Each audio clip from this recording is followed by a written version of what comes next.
Hello, good morning. जब हम nursing के इंटरव्यू के लिए जाते हैं, जॉब इंटरव्यू के लिए, तब हमसे नर्सिंग में क्या क्या क्वेश्चंस पूछे जाते हैं। तो हम देखेंगे कि नर्सिंग में क्या क्या क्वेश्चंस हमसे पूछे जाते हैं।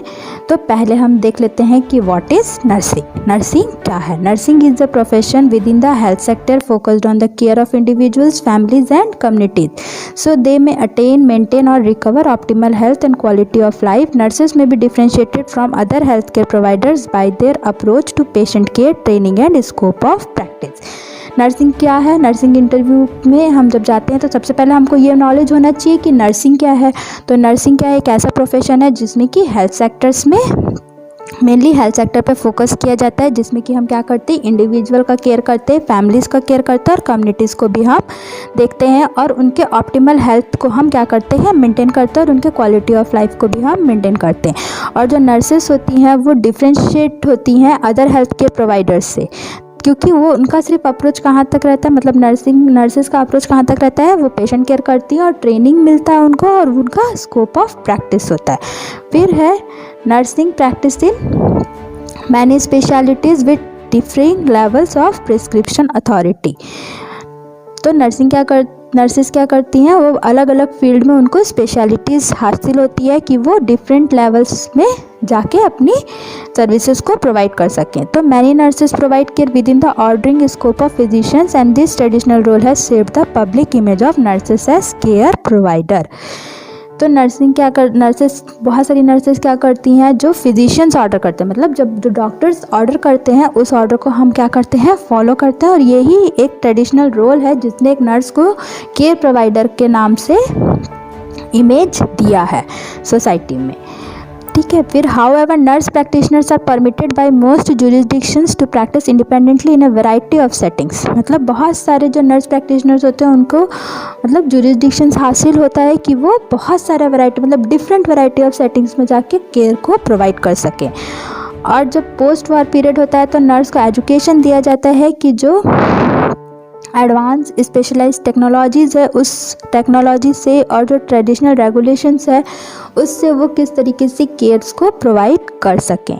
तो उनके जब पोस्ट वॉर पीरियड हुआ तब उसके बाद नर्सिंग के एजुकेशन स्किल में और उनके प्रैक्टिस में बहुत सारे चेंजेस किए गए, बहुत सारे एडवांस टेक्नोलॉजीज़ को लाया गया और बहुत सारा ट्रेडिशनल रेगुलेशंस को चेंज किया गया। फिर नर्स क्या करती है, डेवलप करती है प्लान ऑफ केयर कि उसको कैसे केयर प्रोवाइड करना है। फिर वो फिजिशियंस के साथ और थेरेपिस्ट और जो भी अदर पेशेंट और पेशेंट के फैमिलीज़ और अदर टीम मेंबर्स के साथ में कोलैबोरेटिवली और कोऑर्डिनेटिवली वर्क करती है। मतलब वो हर किसी के साथ अपना संबंध अच्छा बना के रखती है। उसको ये पता होता है कि एक डॉक्टर के साथ उसको कैसे बिहेव करना है और एक पेशेंट से और एक पेशेंट की फैमिली के साथ उसको कैसे बिहेव करना है। तभी ही वो क्या कर सकती है, इलनेस को ट्रीट कर सकती है और पेशेंट के क्वालिटी ऑफ लाइफ को इम्प्रूव कर सकती है।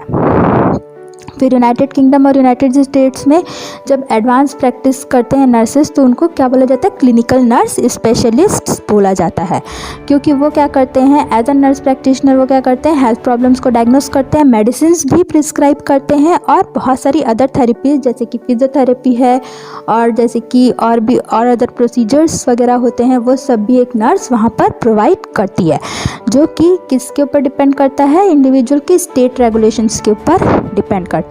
फिर नर्सेस क्या करती है, कोऑर्डिनेट करती है पेशेंट को केयर देने में और परफॉर्म कर, मतलब अदर मेंबर्स को भी क्या करती है, अपने साथ लेकर चलती है, फैमिली के अदर मेंबर्स को भी सिखाती है। कई बार क्या होता है कि एक नर्स बिजी हो जाती है क्योंकि नर्सेस के पास बहुत सारे पेशेंट्स होते हैं, तो वो क्या करती है, कुछ ऐसे सारे प्रोसीजर्स होते हैं जो एक फैमिली मेम्बर भी अगर सीख ले तो बहुत हेल्पफुल होता है, जैसे राइस ट्यूब फीडिंग है, जैसे कि ब्लड शुगर चेकिंग है। तो ये सारे प्रोसीजर्स एक नर्स क्या करती है, फैमिली मेम्बर्स अगर सीखने लायक हैं और एजुकेटेड हैं तो उनको वो क्या करती है, वो प्रोसीजर्स को वो सिखा देती है।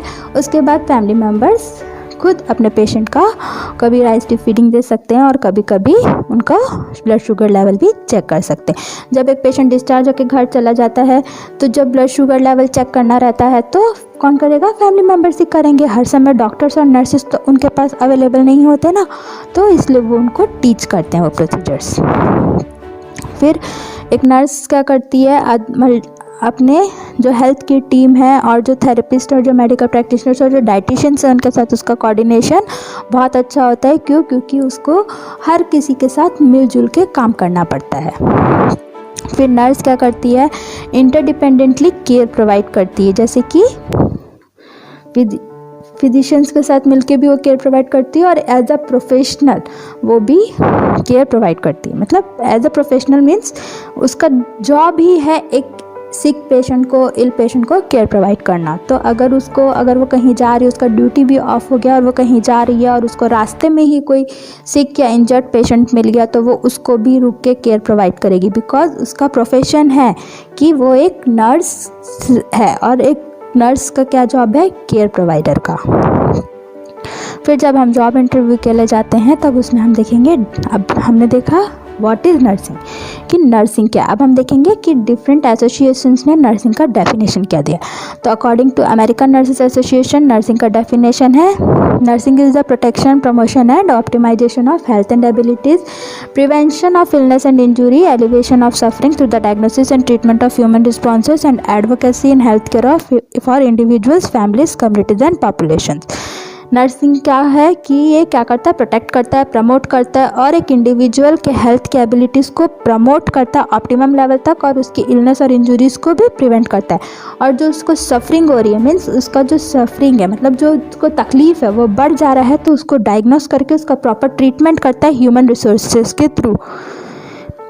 और उसको और सिर्फ एक इंडिविजुअल को बस केयर नहीं प्रोवाइड करता, एक इंडिविजुअल को भी देता है। अगर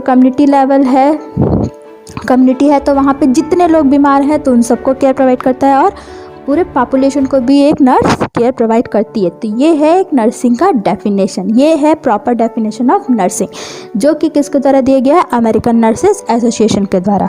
अब नेक्स्ट डेफिनेशन हम देखेंगे जो कि दिया गया है वर्जीनिया हैंडरसन के द्वारा। तो इसमें क्या है? नर्स का unique function of the nurse is to assist the individual sick or well in the performance of those activities contributing to health or its recovery or to peaceful death that he would perform unaided if he had the necessary strength, will or knowledge. Nurse का unique function होता है। एक nurse जो होती है वो बहुत unique होती है। क्यों? क्योंकि उसको नॉलेज होता है कि एक इंडिविजुअल जो अगर सिक है और अगर कोई ठीक भी है तो उसको किस तरीके से ट्रीट करना, और उसको ये मालूम होता है कि अगर वो अपनी एक्टिविटीज़ को उसको कैसे परफॉर्म करना है। अगर कोई पेशेंट डेथ बेड पे है तो उस पेशेंट को डेथ बेड में भी है तो उसको एक पीसफुल डेथ कैसे आनी चाहिए एक नर्स को मालूम होता है। इसलिए वो नर्स है तो वो यूनिक है। तो यू शुड, आप सबको एक, अगर आप एक नर्सिंग प्रोफेशन में हो तो आप सबको अपने जॉब पे प्राउड फील करना चाहिए, because you are a nurse, because you are unique. No one can do what you can do, that's why you are unique. So आपको मालूम होना चाहिए कि नर्स का जॉब क्या है। ठीक है, तो नर्स क्या करती है? एक इंडिविजुअल जो सिक है या जो वेल है उनको अपना एक्टिविटीज़ परफॉर्म करना मालूम है, उनको केयर प्रोवाइड करना मालूम है, उनको हेल्थ, और जब हेल्थ केयर प्रोवाइड करती है और जब कोई पेशेंट इल है तो उसको किस तरीके से वो उसके हेल्थ को इम्प्रूव कर सकती है, किस तरीके से उसके क्वालिटी ऑफ लाइफ को इम्प्रूव कर सकती है, वो नर्स को मालूम है। अगर कोई पेशेंट डेथ बेड में है तो उसको किस तरीके से पीसफुल डेथ आना चाहिए ये भी एक नर्स को मालूम है। और ये सब सिर्फ तब पॉसिबल होता है क्योंकि उस नर्स के पास स्किल होता है, नॉलेज होता है और उसका विल होता है। तो ये डेफिनेशन दिया गया वर्जीनिया हैंडरसन के द्वारा। तो अगर आप एक नर्स हो तो आपको अपने ऊपर प्राउड फील होना चाहिए, बिकॉज यू आर यूनिक, क्योंकि आप वो काम कर सकते हो जो दुनिया में बहुत कम लोग करते हैं। हर कोई ये चीज़ नहीं कर सकता। फिर जॉब इंटरव्यू क्या होता है? हम जॉब इंटरव्यू के क्वेश्चंस के बारे में तो जानना चाहते हैं कि नर्स जॉब इंटरव्यू में क्या ऐसे क्वेश्चन होते हैं। पहले हम जॉब इंटरव्यू क्या होता है वो तो जान लें कि जॉब इंटरव्यू क्या होता है, मतलब जॉब में हम इंटरव्यू कैसे देते हैं, है ना। जॉब इंटरव्यू क्या होता है? तो जॉब इंटरव्यू क्या है? Job interview is an interview consisting of a conversation between a job applicant and a representative of an employer, which is conducted to assess whether the applicant should be hired. Interviews are one of the most popularly used devices for employee selection. Job interview क्या है? Interview होता है जिसमें कि conversation होता है किसके किसके बीच में, जो जॉब एप्लीकेंट होता है और जो रिप्रेजेंटेटिव होता है ना। मतलब जो उस एम्प्लॉयर को क्या करेगा? रिप्रेजेंट करेगा। तो वो एक रिप्रेजेंटेटिव होता है और एक जॉब एप्लीकेंट होता है, मीन्स जिसने जॉब के लिए अप्लाई किया है वो होता है जॉब एप्लीकेंट। तो ये क्या होता है, एक प्रोसेस होता है, उनके बीच में कन्वर्सेशन होता है जिसके बेसिस पे वो क्या करते हैं, असेस करते हैं कि ये एप्लीकेंट को हमको हायर करना चाहिए कि नहीं करना चाहिए। तो इंटरव्यू क्या है, एक मोस्ट पॉपुलरली यूज डिवाइसेस है, एक ऐसा टेक्नोलॉजी है जिससे कि एम्प्लॉय का सिलेक्शन किया जाता है। फिर ऑब्जेक्टिव्स क्या है इंटरव्यू के। फर्स्ट ऑब्जेक्टिव है, it not only gives the interviewer information about the candidates technical knowledge but also gives an insight into his much needed creative and analytical skills. इसमें क्या होता है, सिर्फ एक इंटरव्यूअर को इन्फॉर्मेशन बस देना नहीं होता है, इसमें कैंडिडेट्स का टेक्निकल नॉलेज भी देखा जाता है जो कि कितना क्रिएटिव है और कितना एनालिटिकल स्किल्स उसके अंदर में है, और वो अपने प्रोफेशन के अलावा भी और क्या क्या चीज़ में माहिर है, उसके अंदर और क्या क्या स्किल्स है और क्या क्या क्रिएटिविटी से वो अपने प्रोफेशन को डेवलप करता है, इम्प्रूव करता है। तो ये चीज़ भी इंटरव्यू में देखी जाती है। फिर सेकंड पॉइंट है, helps in establishing the mutual relation between the employ and the company. Interview अगर हम देते हैं तो हमारे एम्प्लॉय और कंपनी के बीच में एक म्यूचुअल रिलेशनशिप बनता है, डेवलप होता है। फिर it is useful for the candidate so that he comes to know about his profession, the type of work that is expected from him and he gets to know about the company. फिर ये candidate जिसको आपने select किया है, ये उसके लिए ज़रूरी होता है कि वो अपने प्रोफेशन के बारे में जाने और उसको कौन सा टाइप ऑफ वर्क दिया गया है और उससे क्या एक्सपेक्ट कर रही है कंपनी, वो उस चीज़ को पूरा कर सके। Then it helps the candidate assess his skills and know where he lacks and the places where he needs improvement. जब हम इंटरव्यू फेस करते हैं तो हमारे को ये पता होना चाहिए कि हमारे अंदर क्या क्या स्किल्स है जिससे जिसमें कि कमी है और जिसको कि हमको इम्प्रूव करना है। तो जब हम इंटरव्यू फेस करते हैं तो हमारी वो जो कमियां हैं जिसको हमको इम्प्रूव करना है वो चीज़ बाहर निकल के आती है और हमको पता चलता है, तो हम उस चीज़ को इम्प्रूव करने की कोशिश करते हैं जब हम जॉब में होते हैं। फिर the interview also helps the company builds it's credentials and image among the employment seeking candidates. Interview क्या करता है, कंपनी के और जो कैंडिडेट्स होते हैं जो जॉब के लिए अप्लाई करते हैं, जिनको जॉब चाहिए, उनके बीच में कुछ क्रेडेंशियल्स होते हैं, उसको वो डेवलप करता है, उसको वो बनाता है। तो वो होता है interview, job interview. Then top 15 questions to crack nursing job interview, मतलब ऐसे कौन से 15 क्वेश्चंस होते हैं जिससे कि हम इजीली नर्सिंग जॉब को क्रैक कर सकते हैं। तो कॉमन क्वेश्चंस नर्सिंग इंटरव्यू के क्या क्या होते हैं। Why do you want to be a nurse, आपसे सबसे पहला क्वेश्चन यही पूछा जाएगा जब अपने नर्सिंग जॉब इंटरव्यू के लिए जाएंगे कि आप नर्स क्यों बनना चाहते हैं या आप नर्स क्यों बने, है ना। तो आप नर्सिंग जॉब के इंटरव्यू के लिए तभी जाओगे जब आप नर्सिंग की ट्रेनिंग की हो। तो आपको ये क्वेश्चन पूछा जाएगा कि आप नर्स क्यों बनना चाहते थे, आपने नर्सिंग को ही क्यों चुना अपना प्रोफेशन, तो आपको उसका आंसर देना है। फिर tell me about yourself, मतलब आपको अपने बारे में भी सेल्फ इंट्रोडक्शन देना है। फिर tell me about a time you had to handle a difficult patient, मतलब आपको ये बताना है कि आपने कभी अपने लाइफ में या कभी अपने ट्रेनिंग पीरियड में आपने कोई डिफ़िकल्ट पेशेंट को हैंडल किया है कि नहीं और किस तरीके से हैंडल किया है। फिर what are your strengths and weaknesses, आपके स्ट्रेंथ्स और वीकनेसेस के बारे में पूछा जाएगा। फिर why are you the best person for this nursing job, मतलब आपको ऐसा क्यों लगता है कि आप एक बेस्ट पर्सन हो नर्सिंग जॉब के लिए, तो आपको बताना है। फिर what's your strongest skill as a nurse, मतलब आपका सबसे स्ट्रॉन्गेस्ट स्किल क्या है एज अ नर्स, मतलब आप कौन से पेशेंट्स को हैंडल करने में सबसे ज़्यादा स्किलफुल हो। फिर how do you deal with the stress of nursing, मतलब आप नर्सिंग के स्ट्रेस से कैसे डील करते हो, क्योंकि नर्सिंग एक ऐसा प्रोफेशन है जिसमें कि बहुत ज़्यादा मेंटल स्ट्रेस भी होता है। तो उस स्ट्रेस सिचुएशन को आप एक नर्स होने के नाते किस तरीके से हैंडल करते हो।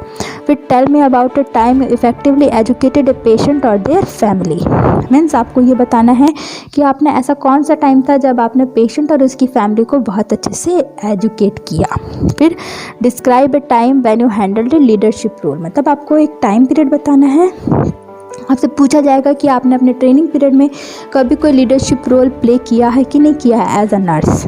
फिर when were you proudest of your health care team, मतलब आप अपने हेल्थ केयर टीम के लिए किस जगह में प्राउड फील करते हो, मतलब आपको कब प्राउड फील होता है कि आप एक नर्स हो। फिर tell me about a time you spotted upcoming problems with a patient, फिर आपको टाइम बताना है कि जब आप पेशेंट के साथ आपको कोई प्रॉब्लम हुई हो, है ना। फिर describe a time when you didn't know how to deal with a health care issue, मतलब कभी कभी ऐसा सिचुएशन भी आता है कि जब हमको बिल्कुल समझ नहीं आता कि हम इस हेल्थ केयर प्रॉब्लम को किस तरीके से हैंडल करें, तो वो भी हमसे पूछा जाता है एक नर्सिंग इंटरव्यू में। फिर are you at ease working with other nurses and doctors, मतलब आपको दूसरे नर्सेस और डॉक्टर्स के साथ वर्क करने में कोई प्रॉब्लम तो नहीं है, आप उनके साथ प्रॉपरली कोऑर्डिनेट कर सकते हो कि नहीं कर सकते हो। फिर describe a time when things got hectic, how did you handle it, मतलब अगर थिंग्स आपके कंट्रोल के बाहर चली जा रही हैं तब आप उसको किस तरीके से हैंडल करोगे। Tell me about a time you had to persuade a patient about something, आपको ये बताना है कि आप जब पेशेंट को केयर कर रहे हो और पेशेंट को आपको कुछ बताना है या काउंसलिंग करना है, पेशेंट को केयर प्रोवाइड करना है और पेशेंट आपको कॉपरेट नहीं करना है, तब उस समय आप किस तरीके से सिचुएशन को हैंडल करते हो। फिर सेकंड आता है situational questions for nursing interview, मतलब जब सिचुएशन के अकॉर्डिंग आपको नर्सिंग इंटरव्यू में कैसे क्वेश्चंस पूछे जाते हैं, मतलब सिचुएशन के अकॉर्डिंग आप किस तरीके से हैंडल करोगे। फिर आपको पूछा जाएगा वहाँ पर what kind of training do you offer, मतलब आप किस तरीके से ट्रेनिंग प्रोवाइड करोगे अगर आप कम्युनिटी फील्ड्स में हो, अगर वहाँ कोई डिजीज़ फैली है, एपिडेमिक है या पेंडेमिक है या एंडेमिक डिजीजेस है, तो आप उस सिचुएशन को किस तरीके से हैंडल करोगे, वहाँ पे क्या क्या ट्रेनिंग कोर्सेज आप ऑफर करोगे, क्या क्या अवेयरनेस प्रोग्राम्स आप चलाओगे, ये आपको वहाँ पूछा जाएगा। What's the culture like here, आपको क्या कल्चर से केयर प्रोवाइड करना पसंद है या आप कौन से कल्चर से केयर प्रोवाइड करना ज़्यादा पसंद करते हो। मोस्टली हम बोलते हैं according to patients culture and traditions, okay. फिर है which system do you use for emergency, means EMR के लिए आप कौन से सिस्टम यूज़ करते हो, मतलब आपको जब अगर कोई इमरजेंसी केस है तो उस समय आप कैसे हैंडल करोगे, किस तरीके से आप हैंडल करते हो इमरजेंसी केसेस को। फिर what's your requirement for weekend rotation, आपका वीकेंड रोटेशन के लिए क्या क्या रिक्वायरमेंट होना चाहिए, आपको नाइट ऑफ चाहिए कि नाइट ऑफ के बाद एक डे ऑफ चाहिए कि नाइट ऑफ बस के बाद आप नेक्स्ट शिफ्ट ड्यूटी करना चाहते हो, ये आपको वीकेंड रोटेशन प्लान आपको बनाना आना चाहिए एज अ नर्स। फिर can you tell me about your staffing ratios, मतलब आपको ये पता होना चाहिए कि आपका स्टाफिंग रेशियो कितना होना चाहिए, मतलब एक रफ आइडिया आपके पास होना चाहिए कि जब हम वार्ड में जाते हैं मेडिकल वार्ड में कितना स्टाफिंग रेशियो होना चाहिए, एक पेशेंट को कितने मतलब 6 पेशेंट हैं तो एक नर्स कितने पेशेंट को देखती है, और ICU में एक नर्स कितने पेशेंट्स को देखती है, ये रफ एक स्टाफिंग रेशियो आपको आइडिया होना चाहिए एज अ नर्स। फिर what do the other nurses like most about working here, फिर आपको ये मालूम होना चाहिए कि जो दूसरे नर्सेस हैं वो यहाँ पर काम करना क्यों पसंद करते हैं, इस इंस्टीट्यूशन में काम करना क्यों पसंद करते हैं। फिर what's your policy on over time, अगर आपको ओवर टाइम करने बोला जाए तो आपकी क्या पॉलिसीज़ होंगी। फिर how long are the shifts, मतलब कितनी लंबी शिफ्ट्स ड्यूटीज़ आप करना चाहोगे। फिर how do you measuring nursing success, means आप नर्सिंग के सक्सेस को किस तरीके से मेज़र करते हो, मतलब आप कैसे मेज़र करके बता सकते हो कि आप एक सक्सेसफुल और क्वालिफाइड नर्स हो। फिर here are some interview tips to help you land your dream job, मतलब यहाँ पे हम आपको कुछ टिप्स देते हैं जिससे कि आप अपने ड्रीम जॉब को हैंडल कर सकते हो। Know where you are going, मतलब आपको मालूम होना चाहिए कि आप कहाँ जा रहे हो। Health care facilities are often big and confusing, take a little time to learn your route before the interview, health care facilities जो होती है वो बहुत बड़ी होती है और बहुत ज़्यादा कन्फ्यूजिंग होती है, तो आपको थोड़ा टाइम लगता है कि आप उस चीज़ को सीखो, जब आप उस चीज़ को सीखो उसके बारे में सीखो जब आप इंटरव्यू में जाने के पहले। फिर ड्रेस प्रोफेशनली, मतलब आपको अगर आप एक प्रोफेशनल नर्स हो, आप एक प्रोफेशनल इंटरव्यू के लिए जा रहे हो तो आपको प्रोफेशनली ड्रेस्ड होके जाना है। Professional attire tells interviewers you take them and the job seriously, मतलब प्रोफेशनल लुक ही आपका ये बताता है कि आप अपने जॉब को और अपने प्रोफेशन के प्रति आप कितने सीरियस हो। तो जो इंटरव्यूअर होता है वो जान जाता है आपको देख करके कि आप अपना जॉब के प्रति सीरियस हो और वो आपको क्या करता है, उस चीज़ के लिए हायर कर लेता है। फिर रिहर्स और नर्सिंग इंटरव्यू क्वेश्चंस, आपको क्या करना है, नर्सिंग इंटरव्यू के क्वेश्चंस अगर आपने पहले कहीं इंटरव्यू फेस ऑफ किया है तो आप उसमें जो पूछे गए क्वेश्चंस उसको आपको रिव्यू करना है कि उस समय मुझसे क्या क्या क्वेश्चन पूछे गए थे और मैंने क्या क्या आंसर्स दिए थे।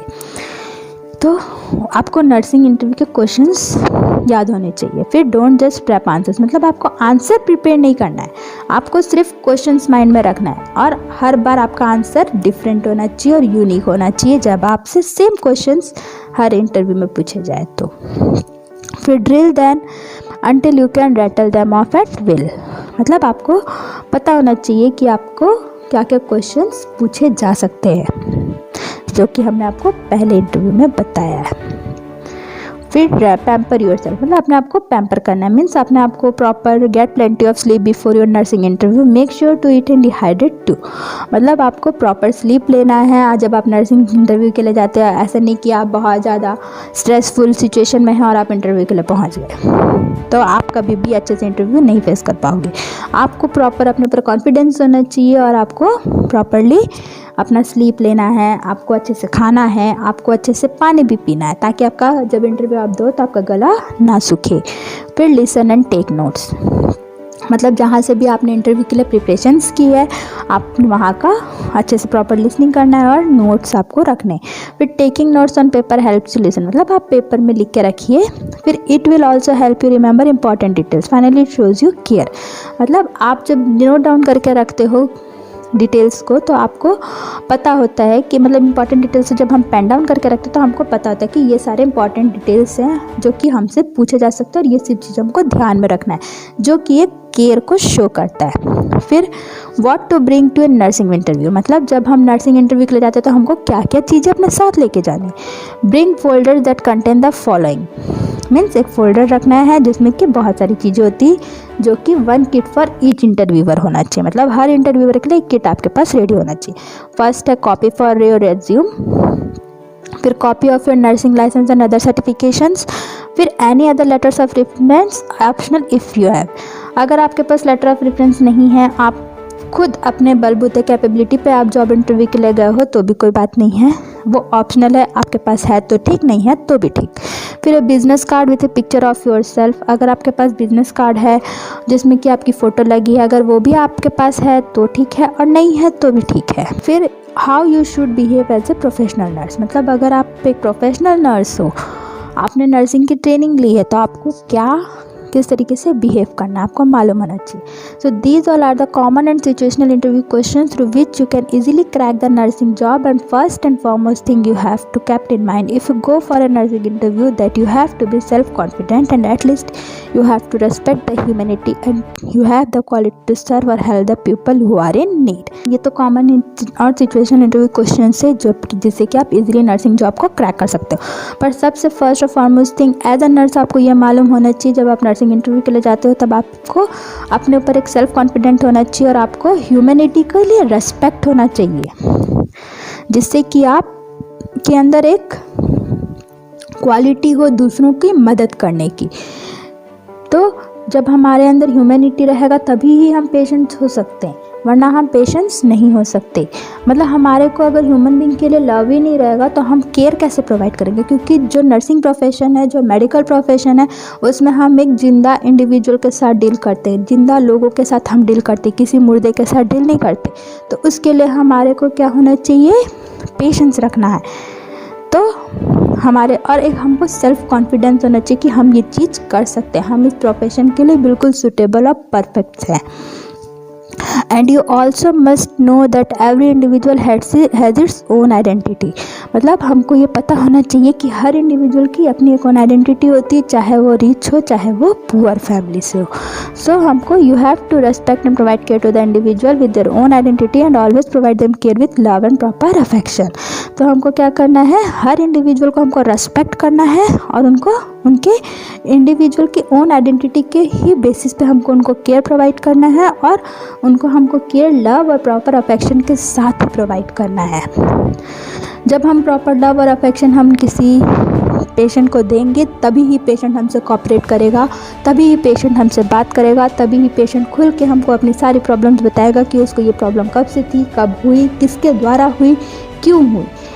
तो हमारे अंदर ये कम्युनिकेशन स्किल होना चाहिए। इसके पहले वीडियो में भी मैंने आपको बताया कि जब हम नर्सिंग प्रोफेशन में आते हैं तो हमारे अंदर क्या होना चाहिए, गुड कम्युनिकेशन स्किल, जो कि एक क्वालिफाइड नर्स की पहचान है।